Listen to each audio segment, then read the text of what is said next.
Ágora es un término griego que significa lugar de asamblea o reunión. Tradicionalmente, el ágora era el lugar específicamente designado para que los ciudadanos griegos se reunieran a debatir sobre los diferentes asuntos concernientes al sistema democrático. A partir de este momento, tenemos un Ágora en Luz Radio 102.9 con Gabriel Andrade.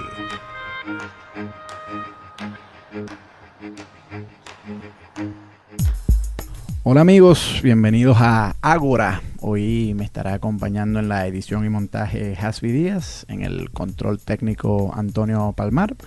La productora de este espacio es nuestra querida amiga Norelva Torres y el director de Luz Radio es el profesor Jesús Urbina, y quien les habla, el profesor Gabriel Andrade, estará en la conducción. He seleccionado este nombre Ágora para este programa porque Ágora es la palabra griega para referirse a la plaza pública. En la antigüedad, los ciudadanos de Atenas y otras ciudades griegas discutían los asuntos públicos en la plaza y ahí tomaban decisiones de todo tipo. Y el perfil que le hemos dado a este programa radial precisamente consiste en eso, en traer temas de actualidad y de discusión con algún invitado que seguramente tendrán relevancia para nuestras vidas cotidianas, para en función de eso pues tomar las decisiones sabias en la vida. Hoy me acompaña el médico psiquiatra Javier de la Era para conversar sobre un tema que, si bien no es propiamente político, los griegos pues también conversaron un poco sobre ello, que es la parapsicología. Bienvenido, Javier. Muchas gracias por la invitación, Gabriel. Claro que sí. Voy a aprovechar para promover un libro que escribí el año pasado, el año de 2011, y que ha salido publicado en la editorial La Etoli en Pamplona, España. Mi libro se llama La Inmortalidad Vaya Timo y forma parte de la serie Vaya Timo, que es un libro que ya tiene, es una serie que ya tiene 16 ejemplares, donde se tratan temas que, a juicios del editor, pues son timos. Hay uno dedicado a los ovnis, hay otro dedicado al creacionismo, a la criptozoología.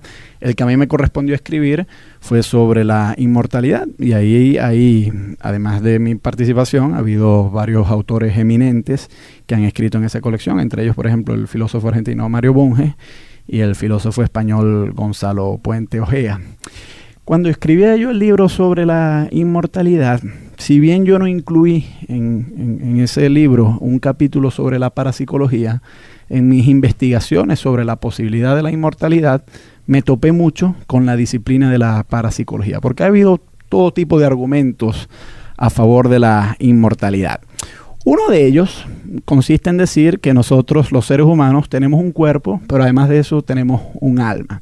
Y ha habido argumentos filosóficos de todo tipo, que desde René Descartes se han postulado. Ahora, además de esos argumentos filosóficos para decir que hay un alma, también ha habido pretensiones científicas de intentar probar la existencia del alma.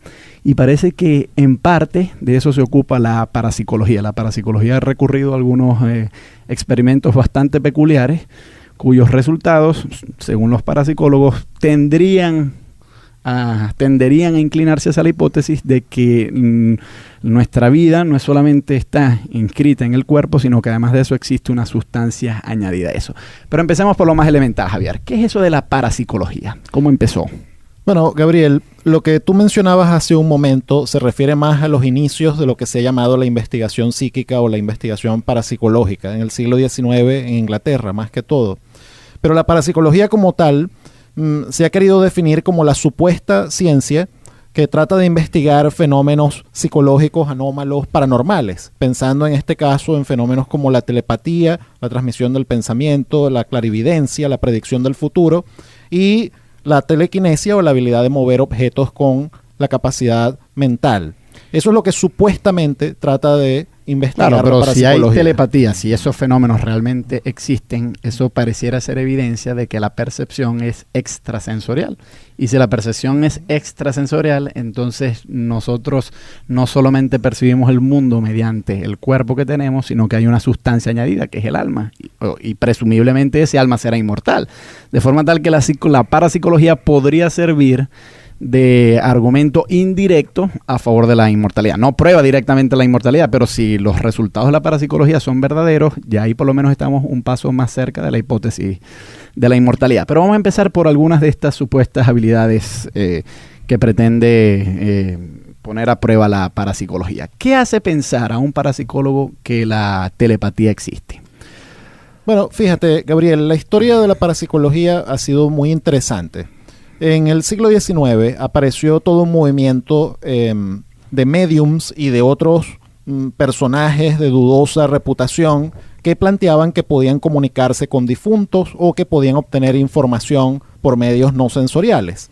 Esto originó un gran interés en un selecto grupo de intelectuales y científicos de la Inglaterra victoriana durante el siglo XIX, entre ellos Sir William Crookes, que es recordado como el descubridor del talio y de otros capítulos de la física de la electricidad, la parte más elemental, y también otros médicos, filósofos y pensadores de la época. Muchos. Bastantes en el siglo XIX, de hecho. Ellos fundaron lo que se llamó la Sociedad de Investigación Psíquica en 1882. Y uno de los primeros planteamientos que surgieron es si lo que se reportaba de las sesiones espiritistas podía ser utilizado como evidencia científica para creer que subsiste la personalidad a la muerte física. El problema es que en todos los estudios que se hicieron, casi siempre los mediums o las personas que aparentemente podían producir estos fenómenos se encontró que lo que hacían era un fraude. Se encontró evidencia de que eran personas que buscaban obtener una ganancia económica o una ganancia psicológica, pretendiendo tener poderes paranormales.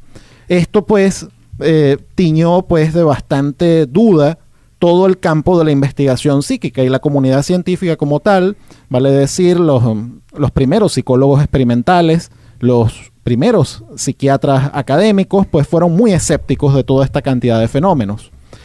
La parapsicología como tal surgió en los años 20. Claro, pero quiero hacer una pausa ahí, Sí. porque en esa reconstrucción histórica que estás haciendo, Sí. hay un caso que a mí siempre me ha llamado la atención, que es el de la medium Leonora Piper. Uh-huh. No sé si alguna vez habrás escuchado de él, pero los científicos que se dedicaban a estos estudios, entre ellos William James y el filósofo Henry Sidgwick, que eran parte de esta sociedad de estudios psíquicos en Londres, ellos decían, sí, ciertamente ha habido muchos fraudes, y de hecho hubo muchos. Eusapia Paladino era una medium que supuestamente hacía mover sillas y resulta ser que todo era un truco.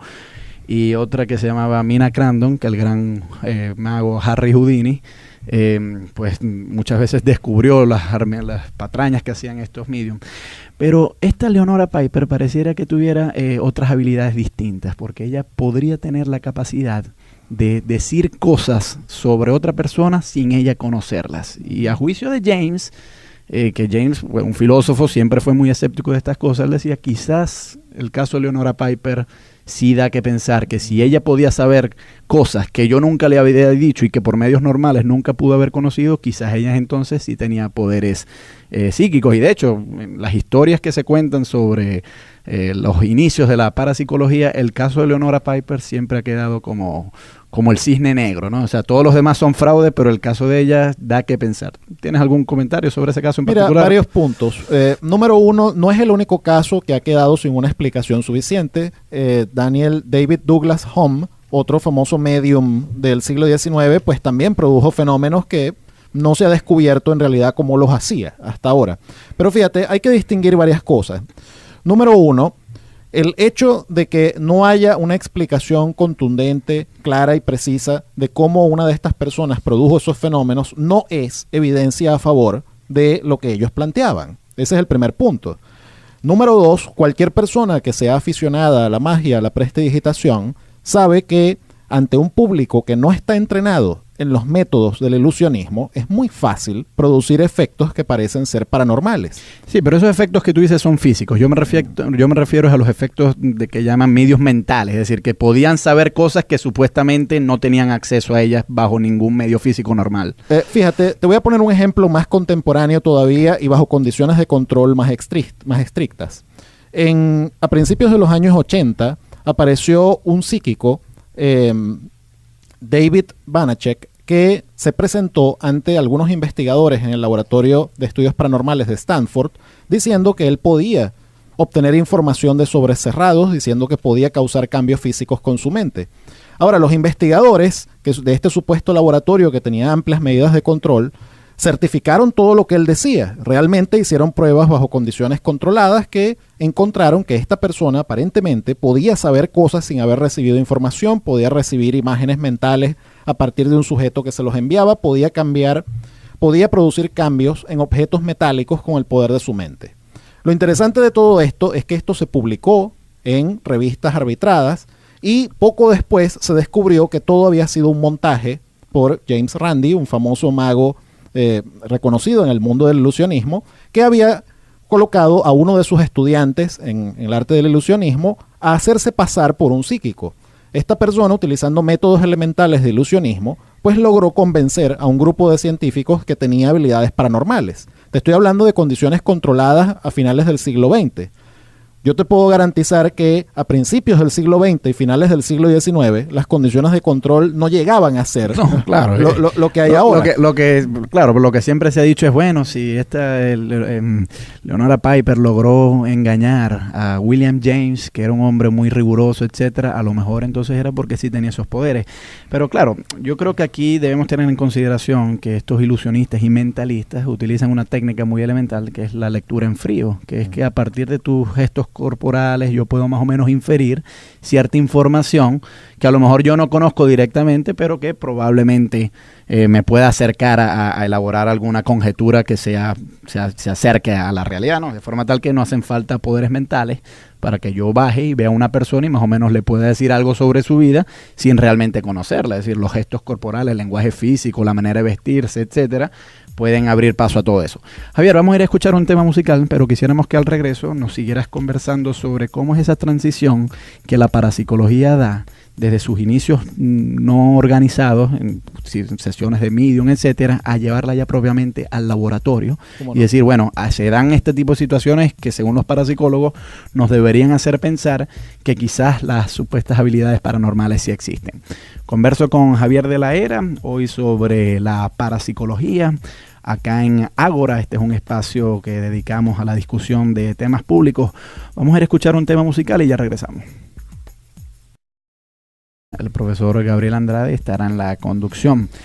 He seleccionado este nombre Ágora para este programa porque Ágora es la palabra griega para referirse a la plaza pública. En la antigüedad, los ciudadanos de Atenas y otras ciudades griegas discutían los asuntos públicos en la plaza. Ágora es un término griego que significa lugar de asamblea o reunión. Tradicionalmente, el ágora era el lugar específicamente designado para que los ciudadanos griegos se reunieran a debatir sobre los diferentes asuntos. Amigos, bienvenidos a Ágora. Hoy me estará acompañando en la edición y montaje Hasbi Díaz, en el control técnico Antonio Palmar. La productora de este espacio es nuestra querida amiga Norelba Torres y el director de Luz Radio es el profesor Jesús Urbina y quien les habla, y ahí tomaban decisiones de todo tipo.